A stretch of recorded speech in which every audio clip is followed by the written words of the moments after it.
Un Tourama consacré ce soir aux nuisances sonores. Et pour nous en parler, nous recevons sur notre plateau notre invité. Il s'agit du lieutenant-colonel Frédéric Brachet, commandant de la compagnie des îles du Vent. Lieutenant-colonel Yorana. Johanna.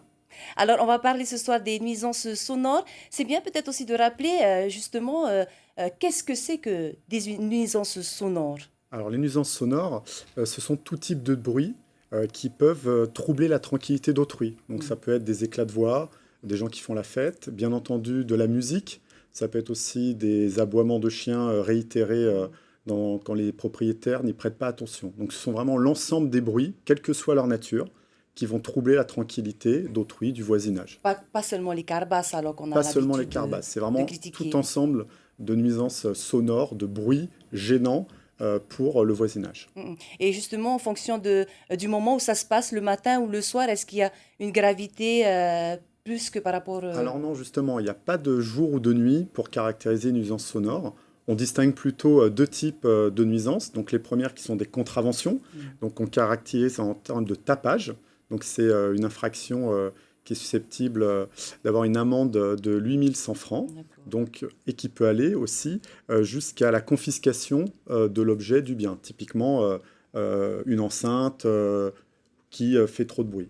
Après, quand on réitère ces bruits trop souvent, c'est-à-dire tous ces bruits qui gênent le voisinage, là on passe à la case supérieure, j'allais dire, c'est-à-dire les délits. Et là, c'est beaucoup plus grave, il faut qu'il y ait réitération. Donc c'est la contravention, mais à plusieurs reprises, constatée par les forces de l'ordre, gendarmerie nationale, police nationale, police municipale. Et là, le délit, ça peut aller jusqu'à 1 an de prison et 1 785 000 francs d'amende. Et vers qui, justement, faut-il se tourner quand on est confronté à ce type de problème, de Tout situation? simplement, on compose le 17. Et là, que ce soit la gendarmerie nationale vous répondra et orientera les unités pour aller constater ces nuisances. Mm. Bon, vous le disiez tantôt, ce que risquent les personnes qui enfreignent, Hmm. enfin, qui causent des nuisances sonores. Il y a d'autres situations? Pour, Les personnes, justement, ben, euh, enfin, qui provoquent des nuisances sonores. alors, comme je disais, ce sont surtout les nuisances. Alors, on parle traditionnellement des bruits liés à la musique, de jour comme de nuit, mais ce sont aussi les Mm, fêtes, les cris, et puis, comme je l'évoquais, les nuisances liées aux animaux qu'il ne faut pas négliger. mm, mm. Et le matériel peut être saisi éventuellement. Il peut être confisqué, Mm. en effet, avec derrière parfois des confiscations définitives lorsque l'on parle de délit.